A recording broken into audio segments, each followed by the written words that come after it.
can't really tell that much difference. It's like 0.1% I kept back from my merchandise, right? So just a little bit of cheating, not too much. I left work a little early. I took a little extra lunch break without my boss, not too much. Just a little. This is the one who's self-centered. Allah talks to him and says, no, aren't you? When it comes to gathering from people, you want everything. But when it comes to giving, you want to give a little less. So what is Allah calling this person to?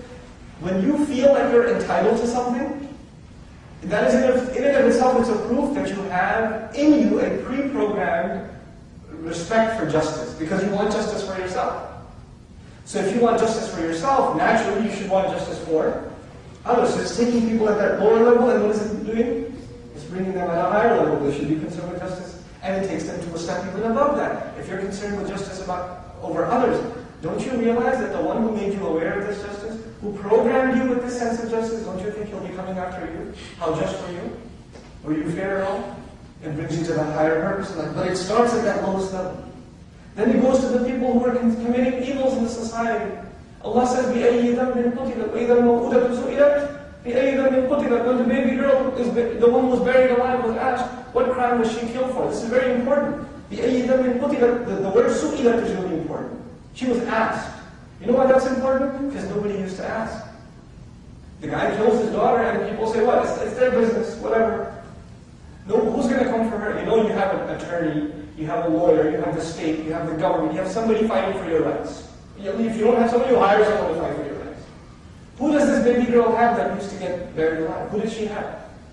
No one. Nobody cared. Nobody's there to fight for her rights because these people said it's not our business. Let's just deal with our situation. Let me not deal with her. Allah says, no, I'm going to appoint her an attorney on the day of judgment. A trial, and she will be asked, what crime were you killed for? Could you tell me what happened to you? SubhanAllah. And you know what's amazing about that surah in Takbir? In the beginning, Allah mentions another pregnancy. This is, of course, a pregnancy, a baby girl being born and being buried alive. Allah says, وَإِذَا الْعِشَارُ مَوْقِلًا. That's also a pregnancy. That's the pregnancy of the she-camel that delivers. You know, when the camel was 10 months pregnant, this was the most expensive asset of the Arab. Because when the camel's about to give birth, his money, his wealth is about to double. His money is about to double, because that's his asset, right? So this was a really expensive asset. And they would never lose sight of it. And they would take extra care of it and feed it extra. It was a sign of nobility. When somebody would come over to your house and see a fat she-camel that's pregnant, they'd say, congratulations, yeah, thanks. It's like opening up a new gas station nowadays. Right? It's like that. That was their she-camel. And this she-camel, Allah Azza wa says, they will be set free. In the beginning of the surah, it says they will be set free. So the Arab is thinking, man, my she-camel, it's going to be set free. So worried about the she-camel. But then there's another pregnancy and nobody cares. The other pregnancy is out of the girl that's born, oh, that's humiliation for my family. Bury that one. Because that shows I'm not being man enough to have a son. Right? This is what their jahiliyyah, their ignorance was. So there's one, the birth of an animal is more precious to this disgusting human being than this. What horrible injustice. Allah calls towards justice in the surah. He exposes their injustice. When nobody would ask, nobody would raise this issue, Allah raised this issue in the Quran. And Allah is not raising this issue at the hands of someone who has power and authority and police and weapons. He's raising it at the hands of a messenger, والسلام, who everybody calls insane, who everybody spits at and throws away and persecutes his followers, والسلام. But the call for justice. See how the Quran starts shaking society, calls people at that level, and then it goes at that level even above, which we started with. What were you created from? How horrible your disbelief? How obnoxious can you be? Now, I share all of this with you because the Quran, what stands today, our relationship with the Quran is one of either casual reading of English translation, right? Or maybe read some tafsir here and there. But what was the culture of the Quran and the Sahaba? What was the culture that was embedded in them? We learned that the Sahaba were constantly reciting the Quran. Constantly. In many narrations, we find they would finish the entire Mus'haf in a week, every week. A seventh of the Quran every day. That's about 4.5 juz of recitation nowadays. Every day. 4.25 at least. Every single day. They recite the Quran, reciting the Quran. You think if you recite for 30 years, 20 years, 10 years, the whole book once a week, every week, do you think you'd naturally just memorize it anyway? SubhanAllah. Right? This is just a natural way of becoming one with the Quran. And when you read it so much, And the Quran is talking about what things? Only things inside the book or outside the book too? It's talking about things outside the book. The Quran's ayat are called, of course, ayat.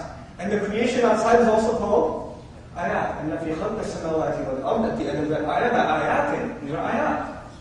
And then even in the Quran, وَآيَاتٌ بَيِّنَاتٌ فِي صُدُورِ الَّذِينَ أُوتُوا الْعِلْمَ. These ayat talk about those ayat. And those ayat remind you of these ayat. And all of that is happening inside the heart of a believer. We said the fitrah is compared with light, correct? We said the fitrah is compared with light. And when Allah talks about the Quran, He says, فَآمِنُوا بِاللَّهِ وَرَسُولِهِ وَالنُّورِ الَّذِي أَنزَلْنَا. Believe in Allah and His Messenger and in what? In the light that we have sent down. What is the light that Allah has sent down? The Quran. So now the Quran comes into contact with us. We internalize this Quran. Our fitrah is what? Light. The Quran is what? Light. Now this light meets light. Allah calls that what? Nouman ala nur. Light coming into contact with light. This is what Allah describes as happening inside the heart of a believer. When they internalize the ayat of the book. They start seeing the world with these ayat. And they start seeing something that nobody else sees. Everybody sees grass. Everybody sees grass. It's not just me. We were sitting on the lawn outside when you guys were planting the tree, right? We're sitting out there. We all see the grass, we all see the tree, we all see the dirt. But the believer, when he sees the grass, you know what he's reminded of? He's reminded of when Allah speaks of the earth sprouting life. He's reminded that Allah brings life out of death. Nobody else sees that. Who sees that? The believer. Because he has what inside him? The ayat. When he sees the rain, he's reminded, وَالسَّمَاءِ ذَاتِ الرَّجْعِ. I started with that.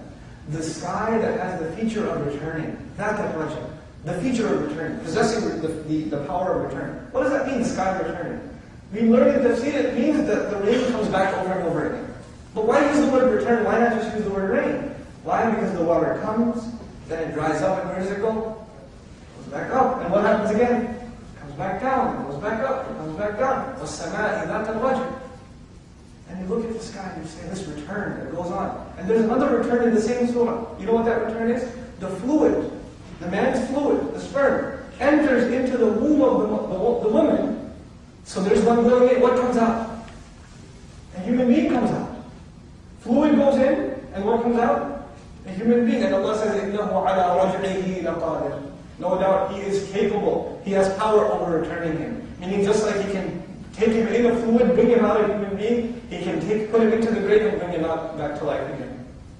All of this thought process starts where? When it starts raining. Just when it starts raining, the believers, their thoughts go on. Just the way you drive home now should change. Allah Azza wa Jalla does not let us escape the ayat of the Quran because He talks about things you see all the time. You know how much Allah talks about the sky? Constantly talks about the sky. Sometimes He talks about the destruction of the sky. Sometimes He talks about the amazing power of the sky. Right? رَفَعَ سَمْكَهَا فَسَوَّاهَا. Sometimes He talks about the sky being peeled and destroyed. And the samā'u futihat. إِذَا السَّمَاءُ كُشِطَتْ. Right? It's peeled, it's open. وَفُتِحَتِ السَّمَاءُ فَكَانَتْ أَبْوَابًا. All these different kinds of, and you can't escape it at day, you can't escape it at night. And in the daytime, Allah says, وَالشَّمْسِ وَضُحَاهَا, we heard. It makes you think about the sun. And when you think of the sun, He says, إِذَا الشَّمْسُ كُوِّرَتْ. إِذَا الشَّمْسُ كُوِّرَتْ. When you look at the sun, your eyes split, you can't really look at it. But Allah says He'll wrap it up so you can look at it. It will be folded up. كُوِّرَتْ. That day is coming too, when this sun will be easy to look at, and that will be a horrifying day. That in itself will be a horrifying day. So the way we perceive reality outside is completely morphed and transformed when we have a relationship with this Quran. This is part of what Allah Azza wa Jalla means when He says, أَفَلَا يَتَدَبَّرُونَ الْقُرْآنَ. Why is it then, or do they not then, reflect deeply into the Quran? Tadabbur comes from the word dubur, literally. Dubur means the back of something. Why don't they look into the Quran and look all the way into the back of its meanings, deep into its meanings? Why don't they dive in? Why don't they reflect? Or is it the case that hearts have locks placed on them, meaning the heart is locked? The ayat tried to come in and what happened? They didn't get access. There was no light upon light. It was locked up. There was no access. So it's beautiful wordings in the Quran. Now, the last thing I want to share with you, inshallah, I was writing some things down. when I was coming here, so I want to make sure I don't forget. I think there was something I did want to show you at the end. Yeah, just about the Sunnah Ibadah. Actually, here's what I want to show you. Imaniyat. You guys know the study of Aqidah, right? Forget all the technicalities. Forget all the technicalities. You want to talk about Islam or the thought process of a believer to a non-Muslim. Just understand the meaning. You want to explain it to a second grader, a first grader. You're not going to tell them Uluhiyya, Rububiyyah, Asma, Sifat. You're not going to go down that road because that doesn't make sense to a second grader. It doesn't make sense to a non-Muslim.